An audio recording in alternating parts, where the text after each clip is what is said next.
देखिए, निश्चित तौर पर बिहार जो है सो केंद्र बिंदु रहा है देश की राजनीति में। देश के बड़े नेता के रूप में लालू प्रसाद यादव जी माने जाते हैं। पॉजिटिव मैसेज है। एकदम निश्चित सकारात्मक मैसेज जाएगी। और बिहार जो आगाज किया है, देश की राजनीति प्रभावित हुई है, इतिहास रहा है। नमस्कार, मेरा नाम प्रेम है और आप लाइव स्ट्रीम देख रहे हैं। विपक्ष के तमाम नेता बिहार आने वाले थे 12 जून को, पर डेट टल गया है, अब 23 जून कर दिया गया। इसी को लेकर बीजेपी के जो तमाम नेता हैं वो महागठबंधन और विपक्ष पे कटाक्ष कर रहे हैं कि कितना भी कुछ कर ले, कभी भी विपक्ष एकजुट नहीं होगा और तमाम जो एकजुट हो रहे हैं वो भ्रष्टाचारी लोग हैं। बात करने के लिए हमारे साथ बिहार सरकार में मंत्री इसराइल मंसूरी है, आरजेडी के कद्दावर नेता है, लगातार तेजस्वी यादव के साथ दिखते हैं, लालू यादव के साथ दिखते हैं। सर, लगातार आप आरजेडी में सक्रिय हैं, बिहार सरकार में मंत्री हैं। बीजेपी के लोग कह रहे हैं कि विपक्ष कभी एकजुट नहीं होगा, जो एकजुट हो रहे हैं वो भ्रष्टाचारी आप लोग के। क्या इनको डर सता रहा है बीजेपी के लोगों को? ये 2019 में जो इनका वोट प्रतिशत आया था, हमको लगता है कि उसको आकलन किए हैं और उससे काफ़ी भयभीत हो गए हैं। और विपक्ष निश्चित तौर पर एकजुट है और आने वाले समय में विपक्ष ही नहीं, देश की जनता भी एकजुट हो गई है इन जुमलेबाजों की सरकारों से निजात दिलाने के लिए।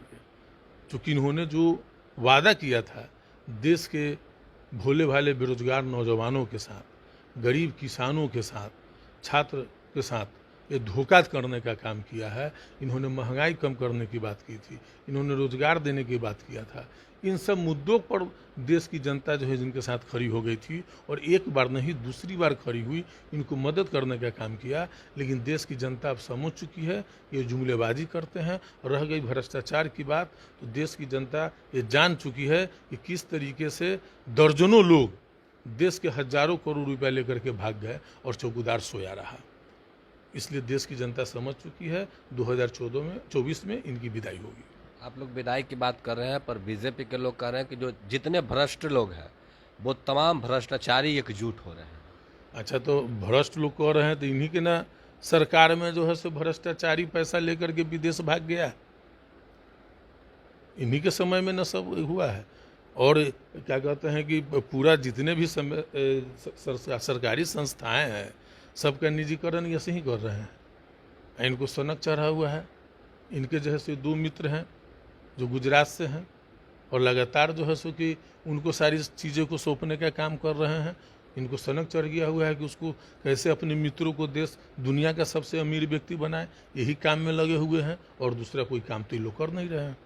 बिहार में तमाम विपक्ष के नेता आएंगे, कैसा मैसेज जाएगा बिहार से? क्या लग रहा है जो मैसेज जाएगा वो 24 में सकारात्मक होगा? देखिए, निश्चित तौर पर बिहार जो है सो केंद्र बिंदु रहा है देश की राजनीति में। और बिहार जो आगाज किया है, देश की राजनीति प्रभावित हुई है, इतिहास रहा है। चाहे महात्मा गांधी जी को गांधी अगर किसी ने बनाया तो बिहार की धरती ने बनाया। जयप्रकाश जी जैसे लोगों को लोकनायक बनाया, बिहार की धरती ने बनाया है। और आज बिहार के ही धरती के 2 लाख और अनुभवी मुख्यमंत्री जो लगातार इस राज्य का प्रतिनिधित्व कर रहे हैं, आदरणीय श्री नीतीश कुमार जी, और उप मुख्यमंत्री जो युवाओं के आन बान शान हैं, ये दोनों जो जोड़ी जो अभी चल रही है और पूरे देश में जिस तरीके से इन लोगों को समर्थन मिल रहा है, अग्रणीय भूमिका बिहार की रहेगी। क्या लग रहा है नीतीश कुमार प्रधानमंत्री के चेहरा? देखिए, वो तो आने वाले समय में सब कुछ पता चल जाएगा। अभी विपक्ष की बैठक हो रही है, लेकिन हम इतना जरूर कहना चाहेंगे कि नीतीश कुमार एक अनुभवी नेता हैं और कुशल प्रशासनिक व्यवस्था इनके अंदर में इतना करने की क्षमता है। यानी प्रधानमंत्री बनते हैं तो देश चलाने का। अगर बिहार का बेटा अगर कोई प्रधानमंत्री बन जाए तो इससे बड़ा खुशनसीबी बिहार वासियों के लिए क्या हो सकता है? ऐसा नहीं लग रहा है कि आरजेडी के लोग चाह रहे हैं कि नीतीश कुमार को प्रधानमंत्री बना दें और मुख्यमंत्री के लिए तेजस्वी यादव को आगे कर दें? देखिए, ये सब कोई बात नहीं है, इस तरह की कोई बातें नहीं है। देखिए, जिनकी जहाँ ज़रूरत होती है और वक्त और समय है, हम लोगों को कोई इस तरह का सोच नहीं है। महागठबंधन की विचारधारा से भी लैस है और हर तरह की बातें जो है सो आपस में एकजुटता है। किसी तरह का कोई बात नहीं है। जहाँ भिन्नता रहती है वहाँ इस तरह की सोच रहती है, इस तरह की कोई सोच नहीं है। हम इतना ज़रूर कहना चाहेंगे कि अगर कोई बिहार के लोग अगर बन जाते हैं बिहार के धरती का लाल, तो इससे बड़ा खुशनसीबी क्या होगा। विपक्ष के बैठक में क्या लालू प्रसाद यादव भी शामिल होंगे? अब ये तो हमको जानकारी नहीं है। अगर शामिल होते हैं तो कैसा मैसेज जाएगा? निश्चित तौर पर देश के बड़े नेता के रूप में लालू प्रसाद यादव जी माने जाते हैं। पॉजिटिव मैसेज एकदम निश्चित सकारात्मक मैसेज जाएगा। अच्छा, बिहार में पूरे देश में लोकसभा का चुनाव होने हैं, उसके बाद विधानसभा के बिहार में चुनाव होने वाले हैं। बिहार में कहीं ना कहीं अब अल्पसंख्यक जो वोटर हैं उसको लोग टारगेट कर रहे हैं। कांग्रेस में जैसे कि विधायक दल के नेता बनाए गए शकील अहमद खान को पहले कहा जाता था कि जो अल्पसंख्यक वोटर हैं वो आरजेडी के साथ है। क्या कांग्रेस तोड़ पाएगी? देखिए, आपको बता देते हैं कि राज्य ही नहीं, देश के अल्पसंख्यक जो है वो जो है सो कि आपको जो है विचारधारा के अनुसार वोट करती है, और इस देश के अल्पसंख्यकों के रग रग में आपसी सद्भाव सौहार्द बसता है, और वो देश के लिए वोट करने का काम करते हैं।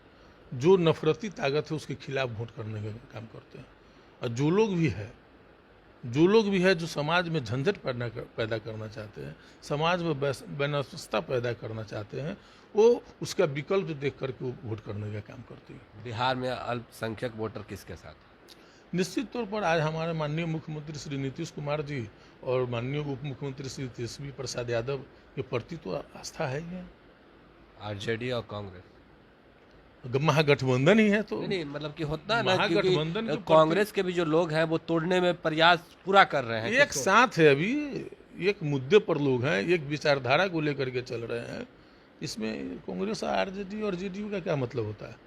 यानी पूरा महागठबंधन के साथ अल्पसंख्यक है। निश्चित तौर पर। चलिए, ये बिहार सरकार के मंत्री इसराइल मंसूरी थे। तमाम सवालों के जवाब दिए। उतना ही नहीं, लालू यादव अगर इस बैठक में शामिल होते हैं, विपक्ष की बैठक में, तो एक जो पॉजिटिव मैसेज है वो निकलकर सामने आएगा। बाकी की तमाम खबरों के लिए बने रहे लाइव सिटी के साथ। धन्यवाद।